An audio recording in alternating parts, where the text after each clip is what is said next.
আচ্ছা। যে বিদ্বেষমূলক কথাবার্তা ভারতবর্ষের বিদ্বেষমূলক কথাবার্তা বাংলাদেশে আসছে তার জন্য মাছ খাচ্ছে না।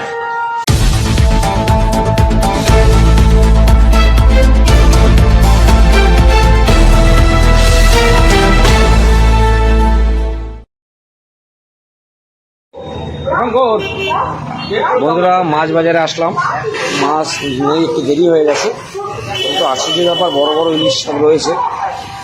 এত বড় বড় ইলিশ সচরাচর দেখা যায় না।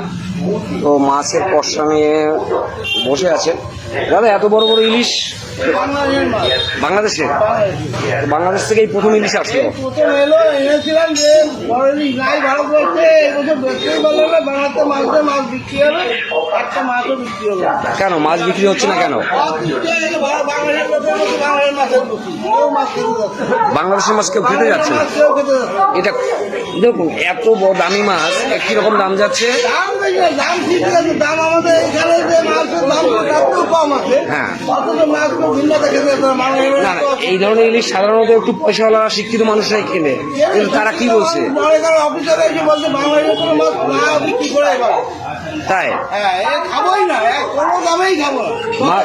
তার মানে আজকে কটা মাছ বিক্রি হয়েছে? একটা মাছ এখন তো জোর করে দিয়েছে, তো নেবে না, জোর করে দিয়েছে একদম। না না, এই যে তারা বাংলাদেশি ইলিশ খাবে না, তার কারণটা কি? কারণ হচ্ছে বাংলাদেশ থেকে যে ভারত বিদেশি যে কথাবার্তা বলছে তার জন্য এদের অতিষ্ঠ এদের বাংলাদেশের সরকারের তার প্রতিবাদ করে না। আচ্ছা আচ্ছা। যে বিদ্বেষমূলক কথাবার্তা ভারতবর্ষের বিদ্বেষমূলক কথাবার্তা বাংলাদেশে আসছে তার জন্য মাছ খাচ্ছে না। হ্যাঁ, অত্যাচার আর বাংলাদেশে অত্যাচার শুরু হয়েছে, এই অত্যাচারের প্রতিফলন এটা। তার মানে আপনি বলতে চাইছেন যে আপনি এই ইলিশ আপনার এখানে বিক্রি হন, অন্যান্য জায়গাতে বিক্রি হতে পারে? আমাদের বাংলা মাছ বর্জন করতে হচ্ছে। তাই? তাহলে আপনি কি, আপনার কত মাছ কেনা আছে এরকম? একটা মাত্র মাছ বিক্রি হয়েছে। তার মানে তো আপনার এই মাছ যদি 2-1 দিনের মধ্যে বিক্রি না হয় তাহলে অনেক টাকা লস। আচ্ছা বন্ধুরা, সকালবেলা মাছ বাজারে এসে একটা অভিজ্ঞতা হলো, আপনাদের সবার সাথে শেয়ার করলাম। মাছ বিক্রেতা যে কথাগুলো বললো আপনারা সবাই শুনলেন। তো এরকম অভূতপূর্ব ঘটনা এর আগে দেখিনি। যাই হোক, সাধারণ মানুষ আপনারা সকলে এই বিষয়গুলো অবগত হবেন বা এই ব্যাপারটা দেখুন। আচ্ছা, এবার আপনার কি বলার আছে? আপনার একজন বিক্রেতা হিসেবে বা মানুষ হিসেবে কি বলার আছে? ব্যবসা করছি, বাংলাদেশের মানুষ মাছের জন্য মানুষ পাগল হয়ে গেল। আচ্ছা, কবে আসবে কবে আসবে, আর আসলে বিক্রি কত দাম, কম দামের কোনো ব্যাপার। আচ্ছা, এই বছরই এরকম হলো, মাছ বিক্রি নেই।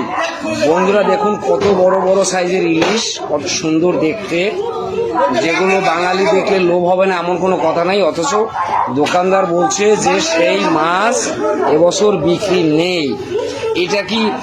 এটা কি বাংলাদেশের সাথে ভারতের সম্পর্কের একটা অবনতির কারণ? আচ্ছা, জনগণ যেভাবে অত্যাচারমূলক কথাবার্তা বলে, ভারত বিদ্বেষী কথাবার্তা, সেই কথাবার্তা। আচ্ছা আচ্ছা, বন্ধুরা একটা ছোট অভিজ্ঞতা হলো, আপনাদের সবাইকে জানালাম। ধন্যবাদ।